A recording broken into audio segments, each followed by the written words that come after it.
नमस्कार बच्चों, आज मैं आप सभी को हिंदी की संपूर्ण तैयारी बताऊंगी कि किस तरह से आप हिंदी को पढ़कर 95% पा सकते हैं। ठीक है, बहुत ही सिंपल तरीका बताऊंगी आप सभी को। अगर आप लोगों ने स्टार्टिंग अभी तक नहीं करी है तो अगस्त से आपको स्टार्टिंग करनी है। ठीक है, तो अगस्त से पढ़कर आप हिंदी की संपूर्ण तैयारी कैसे कर सकते हैं, इस वीडियो में आपको पूरी डिटेल से बताऊंगी। तो वीडियो को पूरा देखिएगा, स्किप बिल्कुल मत करिएगा। सबसे पहला क्वेश्चन जो आपका पूछा जाता है, हिंदी गद्य साहित्य का इतिहास से पूछा जाता है। ठीक है, तो हिंदी गद्य साहित्य में आपको क्या पढ़ना है, सिर्फ आपको शुक्ल युग पढ़ना है और शुक्लोत्तर युग पढ़ना है। ठीक है, और इससे ज़्यादा कुछ भी नहीं पढ़ना। शुक्ल युग को ही छायावादी युग कहा जाता है और शुक्लोत्तर युग को प्रगतिवादी युग कहा जाता है। इसी से जो है इसमें आपको क्या पढ़ना है, आपको लेखक पढ़ना है, कौन कौन से लेखक छायावादी युग के और प्रगतिवादी युग के हैं, रचनाएं पढ़नी है उनकी और विशेषताएं। यही 3 चीज़ें पूछी जाती हैं। ठीक है, तो आपको यही 3 चीज़ें पढ़ना है और मैं आपको इस चैनल पर पूरा पढ़ाऊंगी। इसीलिए अगर आपने चैनल को सब्सक्राइब नहीं किया है तो अभी के अभी सब्सक्राइब कर लो, क्योंकि शुरुआत से स्टार्टिंग से मैं आपको सारी चीज़ें बताऊँगी कि कैसे आपको हर रोज़ एक वीडियो आपको जाएगा कि आप पूरी तैयारी स्टार्टिंग से अंत तक कर सकते हो और 95 आसानी के साथ पा सकते हो। ठीक है, और यहाँ से आपको कितने नंबर मिल गए, 5 नंबर मिल गए। ठीक, देखिए दूसरा जो क्वेश्चन पूछा जाता है वह पूछा जाता है हिंदी पद्य साहित्य का इतिहास से। ठीक है, ऑप्शनली जो क्वेश्चन आते हैं आप सभी के वह काल, यहाँ पर देखिए उत्तर मध्यकाल, रीतिकाल। आप लोगों ने सिलेबस देखा होगा तो रीतिकाल और आधुनिक काल 2 ही चीज़ें आपको पढ़नी है और रीतिकाल को ही उत्तर मध्यकाल कहा जाता है। ठीक है, और इसमें रीतिकाल में आपको क्या पढ़ना है, रीतिबद्ध पढ़ना है, रीति मुक्त, रीति सिद्ध, इनके लेखक और विशेषताएं, ये सब चीज़ें पढ़नी है जो मैं आपको पढ़ाऊंगी। अब देखिए आधुनिक काल में आपको क्या पढ़ना है। इसमें देखिए 6 युग हैं, इसमें 6 युग दिए हुए हैं। 6 युग को आपको पढ़ना है, यानी कि भारतेंद्र युग, द्विवेदी युग, छायावादी युग और प्रगतिवादी युग, प्रयोगवादी युग, नई कविता। ठीक है, इनके लेखक और रचनाएं ये सभी पढ़नी है जो कि मैं आपको करा दूंगी। ठीक है, देखिए इस तरह से जब आप पढ़ेंगे आपको इम्पॉर्टेंट चीज़ें मैं यहाँ पर दे रही हूँ, पूरा सिलेबस पढ़ने के लिए नहीं दे रही हूँ। इम्पॉर्टेंट चीज़ जो है वह दे रही हूँ ताकि आप लोग शॉर्टकट में, यानी कि अगस्त से पढ़कर हिंदी की पूरी तैयारी आप लोग कंप्लीट कर सकते हैं। अब यहाँ पर देखिए जो तीसरा प्रश्न पूछा जाता है वह गद्य खंड से पूछा जाता है। तो गद्य खंड में आप लोगों के लिए 2 पाठ बहुत ही ज़्यादा इंपॉर्टेंट है। आप जो है मित्रता और ममता पढ़ लेंगे, ठीक है, तो आपको 6 नंबर यहाँ से मिल जाएगा, क्योंकि मित्रता और ममता हर वर्ष गद्यांश पूछा जाता है। ठीक है, इसलिए ये दोनों इंपॉर्टेंट है और सभी पाठ आप नहीं पढ़ेंगे। इंपॉर्टेंट चीज़ें बता रही हूँ जो आपके लिए इंपॉर्टेंट है। ठीक है, तो ममता मित्रता आपने पढ़ लिया, यहाँ से 6 नंबर आपको मिल गए।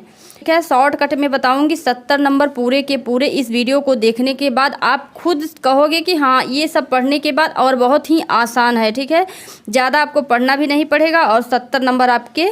आप देखिए काव्य खंड में, ठीक है, यहाँ पर भी वही 6 नंबर मिलते हैं, 6 नंबर यहाँ पर भी मिलेगा आपको। काव्य खंड में क्या पढ़ना है, इम्पॉर्टेंट लेसन, जो कि हर वर्ष कभी भी गैप नहीं होता है, हर वर्ष यह पूछा जाता है।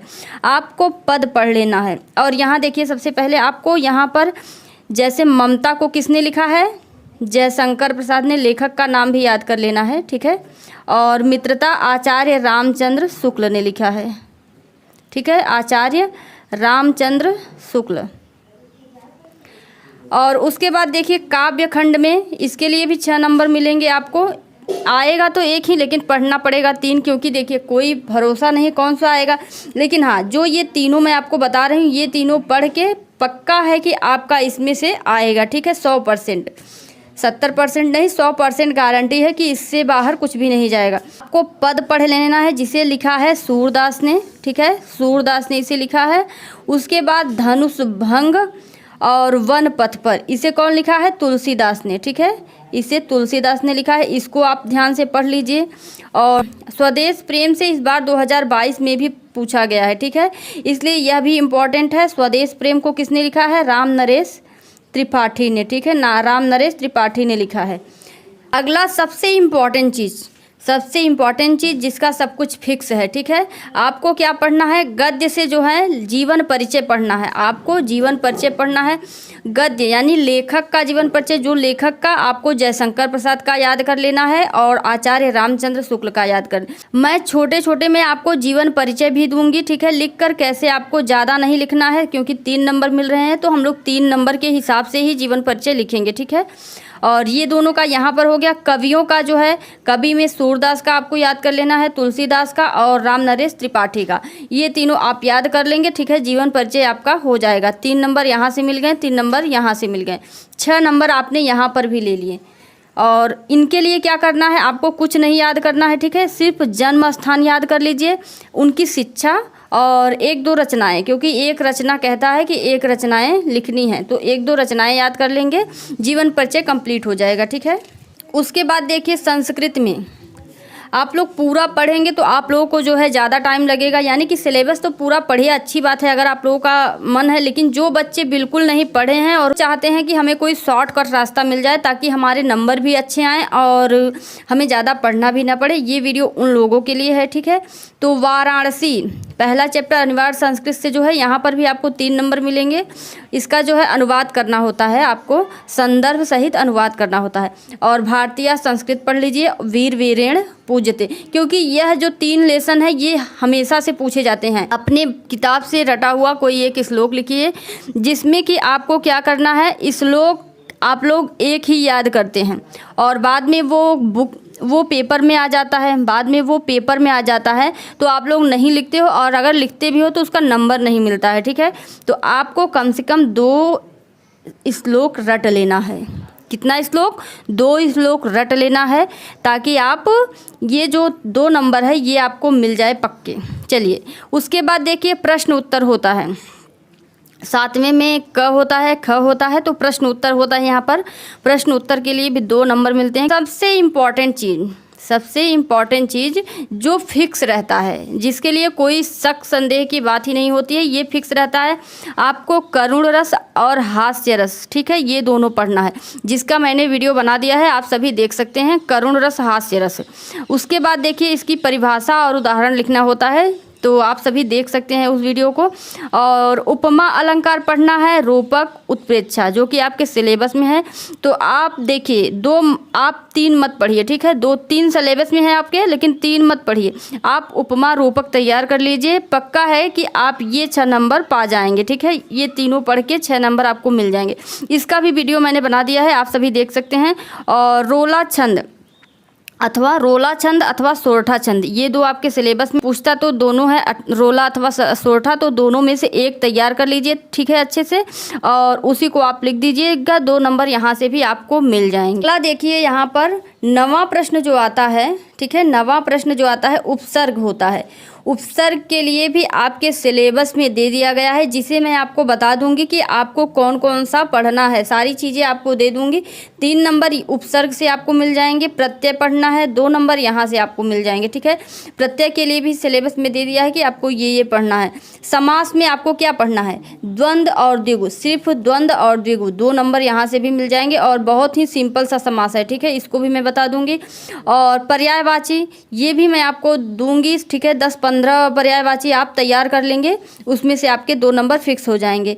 और उसके बाद देखिए तत्सम तद्भव, इसके लिए भी मैं आइडिया बता दूंगी कैसे आप पहचानेंगे कि तत्सम कौन सा है, तद्भव कौन सा है। ये जो 2 नंबर है ये मिल जाएंगे आपको, कहीं पे कोई नंबर आपका कट नहीं रहा है, ठीक है। थोड़ा सा आपको मेहनत करना पड़ेगा बस। संधि में देख लीजिए, यण संधि, ठीक है, आपको कुछ नहीं पढ़ना है, यण संधि की परिभाषा उदाहरण ये सब पढ़ना है, ठीक है। संधि भी यहाँ से भी 2 नंबर आपको मिलेंगे।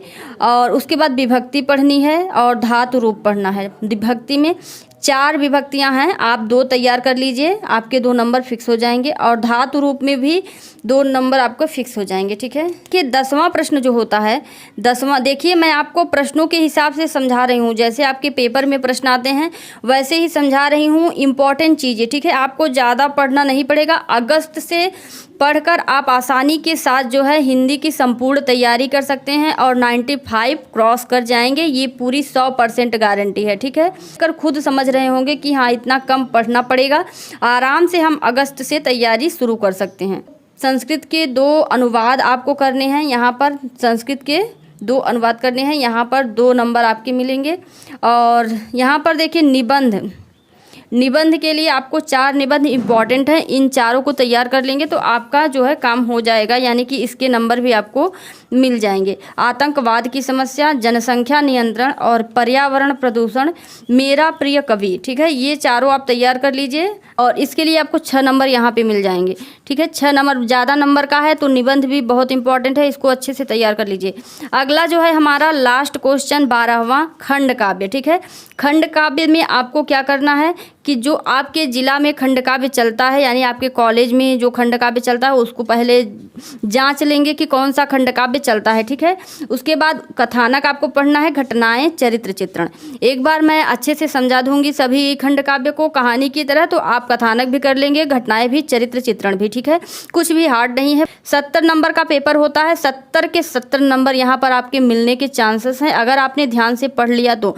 और अगर आपकी राइटिंग अच्छी रही, क्योंकि राइटिंग पर भी ज़्यादा फोकस किया जाता है इस बार, जो है राइटिंग स्किल पर भी नंबर दिया गया है, तो आपके जो है 70 नंबर पूरे के पूरे मिल जाएंगे। अगर राइटिंग अच्छी नहीं रही तो 65 नंबर पक्का मिलेगा, 30 नंबर आप प्रोजेक्ट से पा जाएंगे, आपको 95 नंबर यहाँ पर मिल जाएगा, ठीक है। 1-2 नंबर कटेगा तो 97, 98, 99 हो जाएगा, ठीक है। इस तरह से आप सभी नंबर पा सकते हैं। तो जैसे कि मैंने आपको इंपॉर्टेंट चीज़ें बताई हैं वैसे ही मैं आपको सारी इंपॉर्टेंट चीज़ें वीडियो के जरिए दूंगी, ठीक है। आपका लाइव क्लास भी चलेगा, हिंदी आपको वहाँ पर पढ़ाई जा रही है 6 बजे से, जो है 6 बजे से 6:45 तक क्लास 10th का लाइव क्लास हिंदी का चलता है, तो आप सभी उसको ज्वाइन कर सकते हैं। और वीडियो की जानकारी अच्छी लगी हो तो लाइक ज़रूर करें, शेयर करना बिल्कुल ना भूलें, अपने दोस्तों को भी बता दीजिए, ठीक है। और इस पर मैं आपको ये सारी चीज़ें दूंगी स्टेप बाय स्टेप, ठीक है। माधुरी क्लासेस को आप सभी सब्सक्राइब कर सकते हैं। धन्यवाद बच्चों।